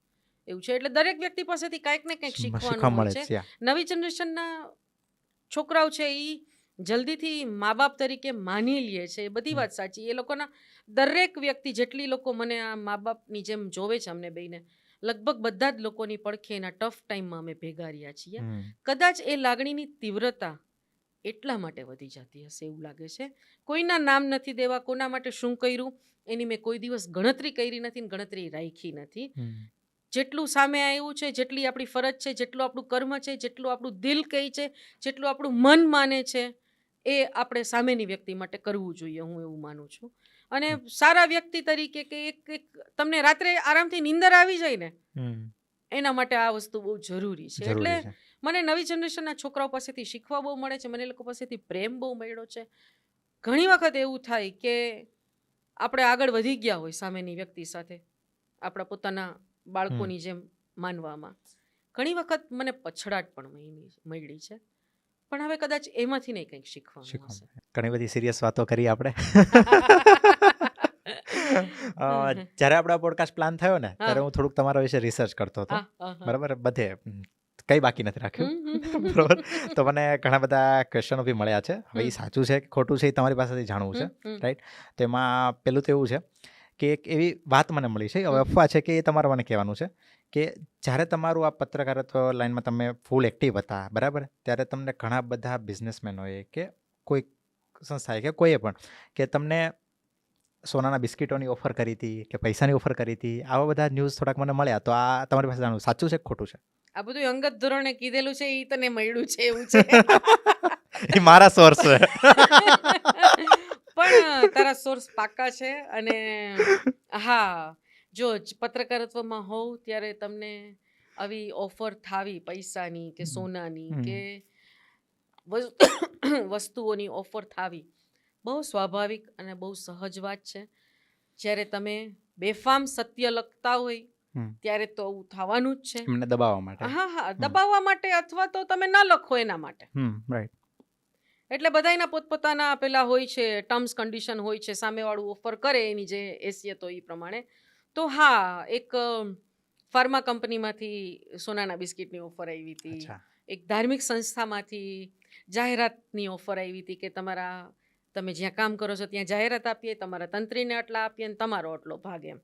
એટલે પછી મારો મગજ ગયો હતો અને કીધું તમે કોની યાર વાત કરો છો ખબર તમને એમ. ત્યારે નહોતું મારી પાસે મારું ઘરનું ઘર, નથી ગાડી, અને મારી પાસે કાંઈ જ નહોતું એમ. જ્યારે તમારી પાસે કાંઈ ન હોય અને તમને આવી ઓફર થાય ને ત્યારે તમારી જાતને રોકવી અને ત્યારે તમારી જાતને સંભાળવી એ બહુ મહેનત માગેલી એવું કામ છે. પણ મને એ મહેનત કરવામાં જરાય તકલીફ નથી પડી, કેમ કે હું એવા પરિવારમાં કે મારા મા બાપનો જે સંસ્કારો છે એ એવા છે કે કંઈક ખોટું કરતાં પહેલાં તમને જો તમારો અંતરાત્મા રોકતો હોય ને તો એ તમારા મા બાપના આપેલા સંસ્કાર જ છે. એટલે આવું થયું છે, સ્વાભાવિક છે, થવું જોઈએ. લલચાઈ જવું બહુ સહેલું છે, સચવાઈ જવું અઘરું છે. પરફેક્ટ. એક બીજી અફવા બી મેં એવી સાંભળી છે કે હવે એ બી તમારે કહેવાનું સાચું છે ખોટું છે કે જ્યોતિ ઉનડકટ અને કૃષ્ણકાંત ઉનડકટ બરોબર જ્યારે આ પત્રકારત્વની ટોચ ઉપર હતા, ઊંચાઈ ઉપર હતા, ત્યારે એક દિવસ એવો આવ્યો હતો કે એમને કોથળા પાથરીને સૂવું પડ્યું હતું. રાઈટ. તો આની પાછળની સ્ટોરી શું છે? આ બી તારા સોર્સે તને બહુ સચોટ વાત કરેલી છે. બહુ મજાની સ્ટોરી છે એકચ્યુઅલી. હું રાજકોટ રહેતી હતી.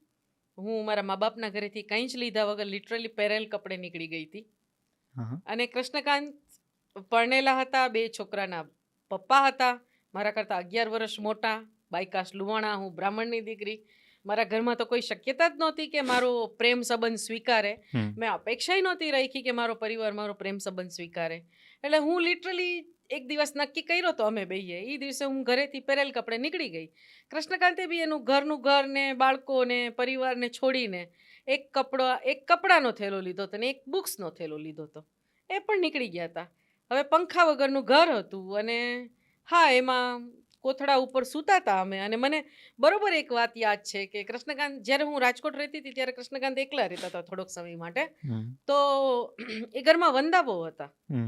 તો કૃષ્ણકાંત લક્ષ્મણ રેખા કરીને સૂતા, ગાદલું વચ્ચે પાથરીને. ગોદડું કોકે આપેલું હતું, એ ગોદડું પાથરીને સૂતા હતા. તો સવાર પડે તો બહુ બધા વંદા મરેલા હોય એવું બનતું એમ. અને અમે લોકો જ્યારે હું પહેલી વખત પપ્પાના ઘરેથી આવી ત્યારે હા, અમે લોકો એક કંતાન હતું અને ગેસ પણ નહોતો. ઠંડી ઠીકાઠીકની હોય ત્યારે પાણી ગરમ કરવાના પહેલાં હતા. અમારી પાસે એક જ ડબ્બો હતો ત્યારે, જેમાં અમે નાસ્તો રાખતા. અને એ ડબ્બો ખાલી કરી અને લક્ષ્મણ રેખા કરીએ એટલે કીડીઓ ન ચડી જાય નાસ્તા ઉપર. અને પછી ડબ્બો તડકે મૂકીએ પાણી ભરીને કે એ 11-12 વાગશે એટલે તડકાના કારણે પાણી ગરમ થશે, પછી એનાથી નાવાનું એમ. અને હું જ્યારે પપ્પાના ઘરે રહેતી હતી, ફોરએવર કૃષ્ણકાંત પાસે આવી નથી ગઈ, ત્યારે કૃષ્ણકાંત અઠવાડિયાના કપડાં ભેગા કરી રાખે. હું ઈંટનો પાટલો બનાવતી. ઈંટ ક્યાંકથી ગોતી આવ્યા હતા રસ્તા ઉપરથી. ઈંટનો પાટલો હોય અને હું એના બધા કપડાં જાતે ધોતી એમ. એટલે એની મજા હતી. ત્યારે કોઈ ફરિયાદ નહોતી. અત્યારે સરસ મજાની ગાડી છે, સરસ મજાનું ઘર છે, ત્યારે બી રાજી છું. ત્યારે બી પહેલાં બી કોઈ ફરિયાદ નહોતી. એટલે આ બધું બહુ સહજ લાગ્યું છે મને, ફ્રેન્કલી વાત કરું તો. કોઈ દિવસ મને એવું નથી લાગ્યું કે ઓહો દુઃખી દિવસો હતા, કે એસી વગર નહોતું ચાલતું, કે આના વગર નહીં ચાલે, એવું બધું ત્યારેય નહોતું લાગતું. આજે પણ કાંઈ ન હોય તો ચાલે એમ છે, ખાલી એક કૃષ્ણકાંત હોવા જોઈએ બસ. જીવન સાથી છે એ બસ, એની હાજરી, એનો સાથ, એનો પ્રેમ, એ બધું ભરી દે છે. એટલે કોઈ કમી નથી લાગતી. પણ હા, બહુ ટફ ટાઈમમાંથી અમે લોકો બહાર આવ્યા છીએ. ધીમે ધીમે કરીને ભેગું કર્યું છે. અચાનક બેમાંથી કોઈની નોકરી જતી રહે, એકદમ રિસ્કવાળી જોબ, અમે હા. લોકો બે ભેગા થયા ત્યારે બેમાંથી કોઈની પણ નોકરી જઈ શકે એમ હતી, હમ. એવી શક્યતા હતી, પણ અમે રિસ્ક લઈને ભેગા રહેવાનું નક્કી કર્યું. તો અને તમે જ્યારે તમારી ટર્મ્સ ઉપર જીવો ને હમ. ત્યારે you have to pay. True. સાચી ત્યારે વાત. એમને ઇઝીલી તમને નથી મળતું, પણ એ તમે જે પે કરો છો ને એની તમને કેટલી ફરિયાદ છે ને એના ઉપર આધાર છે. મને કે કૃષ્ણકાંતને કોઈ દિવસ કોઈ જ ફરિયાદ નથી. સંજોગો પરથી કે ઘરના લોકો બોલતા નહોતા, અબોલા હતા, હમ. કોઈ ફરિયાદ નથી. હજુ પણ કે મારા પપ્પા એ જીવા ત્યાં સુધી એણે મારી સાથે વાત નથી કરી.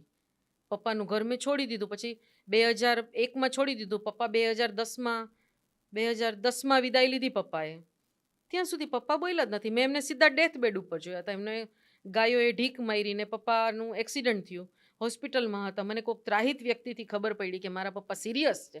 મારા ઘરમાંથી કોઈએ મને નહોતું કીધું. મારું આખું 4 કાકા, 2 ફઈઓ, બધા 40-50 જણાનું ફેમિલી, મને કોઈ માણસે કીધું નહોતું. મને કોઈ મારી સાથે બોલતું નહોતું. મને ખબર પડી, હું મારી રીતે હોસ્પિટલમાં જઈને પપ્પાને બેહોશીની હાલતમાં મળી આવી. મારા પપ્પાની અંતિમ વિધિ મારા વગર થઈ ગઈ, બધું થઈ ગયું. મારી મમ્મી 17 વર્ષે મારી સાથે બોલી, કૃષ્ણકાંત પાસે આવી ગઈ પછી 17 વર્ષ પછી મારી ઓહો. મમ્મી સાથે મારે બોલવાનું, વાતચીતનો વ્યવહાર ને બધું ચાલુ થયું. મમ્મી બહુ રાજી થઈને વિદાય લીધી. મમ્મી પછી 4 વર્ષમાં જ ચાલી ગયા. હમ. મારી સાથે બોલવાનું શરૂ કર્યું પછી મમ્મી બહુ રાજી થઈને ગયા. પણ હા, મારા મા બાપનો, મારા પરિવારનો વિયોગ મેં બહુ સહન કર્યો. અગેઇન એની પણ કોઈ ફરિયાદ નથી, કેમ કે મેં સ્વીકારી લીધું હતું કે મેં જે પગલું ભર્યું છે, હવે કયા મા બાપ સ્વીકારે? હમ. પોતાનાથી 11 વર્ષ મોટા, 2 છોકરાના બાપ, લુહાણા, અધર કાસ્ટ. Other હું caste. બ્રાહ્મણ ફેમિલીની, રિજિડ ફેમિલીની દીકરી, કોણ સ્વીકારવાનું? મારે સ્વીકારવાની કોઈ પેલી રખાય જ નહીં આશા હમ. કે મારા પરિવારમાંથી કોઈ મને એ સમયે સ્વીકારે. પછી સંજોગો પસાર થયા, બધું. જો અમારા બે માટે તો પ્રિડિક્ટ કર્યું હતું લોકોએ કે આ બેનું બહુ લાંબુ ચાલવાનું નથી. ચાલી ગયું, 24 વર્ષ થઈ ગયા હવે. હા. એટલે મજા છે લાઈફની. કોઈ ફરિયાદ નથી. સંઘર્ષ કર્યો એની કોઈ ફરિયાદ નથી. ભગવાન બસ તાકાત આપી દે, હમ. બીજું કંઈ જીવનમાં જોતું નથી. રાઈટ. તમારો જે આટલા વર્ષનો એક્સપિરિયન્સ છે, બરાબર, એના ઉપરથી મારે તમને એક બે વસ્તુ પૂછવી છે. કોઈ એવી વસ્તુ છે જેનાથી તમે બચો છો? ના, કોઈ જેવું વસ્તુ નહીં. કોઈ એવી વસ્તુ નથી. હું માથાકૂટની કાયર ખરી. હમ. કોઈ સાથે કંઈ આર્ગ્યુમેન્ટ કે એવું કંઈ થાય તો મને એનાથી એમ દૂર થાય કે રહેવાનું. દૂર રહેવાનું. હા. અને હવે છેલ્લા કેટલાક વર્ષોમાં મેં નિયમ બનાવી રાખ્યો છે, હમ. મારો વાંક હોય કે ના હોય, હું સોરી કહી દઉં. નમતું મૂકી વાત દેવાનું. લંબાવવાની જ નહીં. શું કરવાને એનર્જી હા. વેસ્ટ કરવાની કોઈ ફાલતુ જેવી વાતમાં, નહીં. જેનાથી આપણને કોઈ મતલબ ન હોય. કદાચ મતલબ હોય તો પણ લંબાવી ન જોઈએ. શું કરવાને હમ. વેસ્ટ કરવી એનર્જી? એટલે માથાકૂટ કરવાથી હું ડરું, માથાકૂટ કરવાથી બચું, ડરવા કરતાંય. પણ કોઈ એવી વસ્તુ નથી જેનાથી હું બચતી હોઉં. જે વસ્તુ સામે આવી છે એનો જેવો છે એવો સ્વીકાર કર્યો છે, જેવી છે એવી રીતે જીવી છે. હું જેવું જીવું છું એવું જ લખું છું, જેવું લખું છું એવું જ જીવું છું. કોઈ ફરક નથી. જેવું હું માનું છું એવું જ લખું છું. અને હંમેશા ક્યારેય પણ મેં દિમાગથી વિચાર્યું જ નથી. હમ. કોઈ પણ પરિસ્થિતિ હોય મેં હંમેશા દિલથી જ વિચાર્યું છે. એમાં હું અત્યંત હર્ટેય થઈ છું. મેં ઇમોશનલ ફૂલ હોવાની બહુ જ મોટી કિંમતો ચૂકવી છે. હમ. પણ અગેન કોઈ કોઈ ફરિયાદ ફરિયાદ નથી. તો જ્યોતિ ઉનડકટને તમે શું વિચારો છો કે ભવિષ્યના જે પત્રકારો છે, બરાબર, એ તમને કઈ રીતે યાદ રાખે? જો તમને આવો ક્વેશ્ચન પૂછું તો તમે શું વિચારો છો આના વિશે? સારા અને ઉમદા માણસ તરીકે, સાહસી પત્રકાર તરીકે. ઓકે. આ ક્વેશ્ચન પૂછવાના પાછળ બે રીઝન હતા. એક મારે એ બી જાણવું હતું, ને બીજું એ બી જાણવું હતું કે મને ખબર હતી કે આની અંદર જે અત્યારના જે યુથ પત્રકારો છે એને કેવું બનવું જોઈએ એનો આન્સર હશે, બરાબર, એટલે મેં ખાસ આ ક્વેશ્ચન કરેલો તમને. અત્યારની પત્રકાર બી મહેનત કરે છે.